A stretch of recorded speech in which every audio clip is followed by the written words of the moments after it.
उन्होंने कहा था कि जो लटकते हुए तार हैं, अनसेफ इलेक्ट्रिक वायर्स, उनसे वो मुक्त कर देंगे। आज ये सवाल इसलिए है कि 10 साल उनको सरकार में हो गए, उससे पहले भी 2013 में भी उनकी सरकार रही थी। तो 10 साल से अधिक रहने के बाद दिल्ली में लटकते हुए बिजली के तारों की स्थिति यह है कि 26 वर्ष का एक नवयुवक 23 जुलाई 2024 को उन लटकते हुए बिजली के तारों की भेंट चढ़ गया।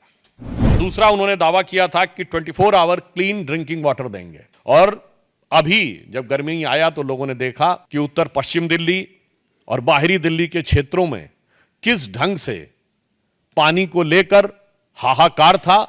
और पत्रकारों ने भी जाके देखा। चलिए, आप नेताओं की बात पे, राजनीतिक दलों के कार्यकर्ताओं की बात पे विश्वास न करें कि वो उसमें किस प्रकार की दुर्गंध आती थी जिस पानी का प्रयोग करना पड़ता था। फिर इन्होंने कहा वर्ल्ड क्लास एजुकेशन सिस्टम देंगे, यह दावा किया। और इतना ही नहीं, याद करिए, इनके मुंह से निकल गया था दुनिया का सबसे बड़ा अखबार जो है न्यूयॉर्क टाइम्स में छपवाना कितना मुश्किल है। छपवाना शब्द था, कोई जाके उस बाइट को चेक कर सकता है। तो पहले तो पढ़े लिखे मुख्यमंत्री को यह नहीं पता था कि दुनिया का सबसे बड़ा अखबार न्यूयॉर्क टाइम्स नहीं है, दुनिया का सबसे बड़ा अखबार है जापान का यामिनो शिमरी। और अमेरिका का भी सबसे बड़ा न्यूयॉर्क टाइम्स नहीं है, अमेरिका का सबसे बड़ा है यूएसए टुडे। खैर, इस अत्यधिक पढ़े लिखे मुख्यमंत्री को ने कहा छपवाना कितना मुश्किल है। और हकीकत क्या थी कि high court has reprimanded that the flawed education system, और इसमें कई चीजों को लेकर कोर्ट ने अप्रसन्नता जाहिर की। यानी दावा ये और वास्तविकता ये। फिर इन्होंने कहा मेडिकल ट्रीटमेंट को बहुत इंप्रूव करेंगे, और वास्तविकता यह थी कि कोविड के दौरान क्या हाहाकार मचा, और उस हाहाकार के ऊपर ध्यान देने की बजाय प्रचार के ऊपर सारा ध्यान था। आप सबको याद हो कि मोहल्ला क्लिनिकों में जो भ्रष्टाचार की चीजें प्रकाश में आई, जिसमें एक प्रकरण ऐसा था कि एक दिन में 539 लोगों का निस्तारण हुआ, जबकि मोहल्ला क्लिनिक 9 बजे से लेकर 1 बजे तक 4 घंटे में चलती है। 240 मिनट में 539 लोगों का निस्तारण, मतलब 20 सेकंड के अंदर डॉक्टर ने मरीज को देख भी लिया, असेसमेंट कर भी दिया, पर्चा लिख भी दिया और दवा मिल भी गई। और कौन सी ऐसी मोहल्ला क्लिनिक थी जिसकी इतनी कैपेसिटी थी कि सीसीटीवी फुटेज दिखा जाए कि 539 लोग आके कहां खड़े हो गए थे। यह यथार्थ था। उसके बाद उन्होंने कहा पोल्यूशन फ्री एनवायरनमेंट देंगे। आज स्थिति यह है, इसमें कुछ कहने की जरूरत नहीं है। जिस तरह इस समय जाड़े का मौसम चल रहा है, हाँ, हम ये कह सकते हैं कि हम उनको शुभकामना भी देते हैं। केजरीवाल जी का स्वास्थ्य बेहतर हो गया है। मुख्यमंत्री बनने से पहले जिस चीजें नजर आती थी, मगर दिल्ली की आबो हवा की सेहत बहुत खराब होती चली गई है। इसके बाद इन्होंने कहा कि जो कूड़े के ढेर, यानी ये छठा पॉइंट है, कूड़े के ढेर, इनको समाप्त करेंगे। और आज स्थिति यह है कि कूड़े के ढेरों की हाइट बढ़ रही थी। कुतुब मीनार से कुछ मीटर की दूरी के ऊपर, कुछ थोड़ी दूरी के ऊपर जो कूड़े का ढेर है, उसकी हाइट ऐसा समाचारों में आया कि 8 मीटर तक बढ़ गई है। 7वां दावा, दिल्ली महिलाओं के लिए सुरक्षित बनाएंगे।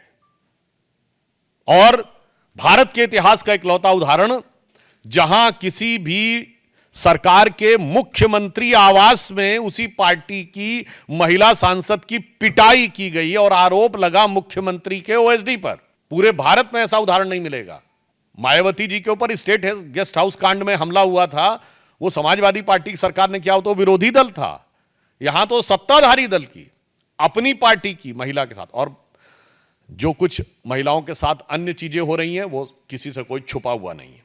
जो चीज इनके अधिकार में, ये कहते हैं ना कानून व्यवस्था अधिकार में नहीं। अरे भाई, मुख्यमंत्री आवास के अंदर की सारी व्यवस्था तो आपके अधिकार में थी और मांगने पर सीसीटीवी भी नहीं थे।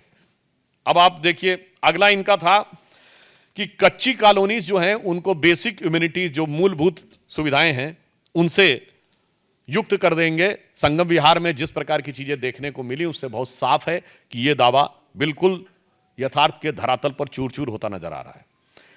फिर इन्होंने ये कहा था कि जो झुग्गी झोपड़ी के में रहने वाले लोग हैं, उनको स्थायी आवास देंगे। आज 1 दशक पूरा होने के बाद भी ये दावा सिर्फ हवाई दावा है, जबकि प्रधानमंत्री जी के प्रेरणा से चलने वाली योजना में 3024 फ्लैट्स अब तक कालकाजी एरिया में झुग्गी झोपड़ी के लोगों को दिए जा चुके हैं। हम जो कहते हैं वो करते हैं, और जो वो कहते हैं वो कभी नहीं करते।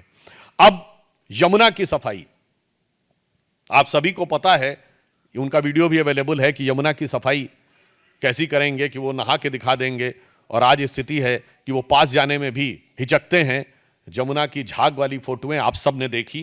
अतः ये 10 पॉइंट हैं जो हम लोगों ने कहे कि केजरीवाल जी के दावे, एक बिजली के तार, दूसरा क्लीन ड्रिंकिंग वाटर, तीसरा वर्ल्ड क्लास एजुकेशन सिस्टम, चौथा स्वास्थ्य की बेहतर सुविधाएं, पांचवा पर्यावरण प्रदूषण, छठा गंदगी के ढेर, सातवां महिला सुरक्षा, आठवां कच्ची कॉलोनियों में बेसिक फैसिलिटीज, और नवां झुग्गी झोपड़ी के लोगों को मकान, और 10वां यमुना की सफाई।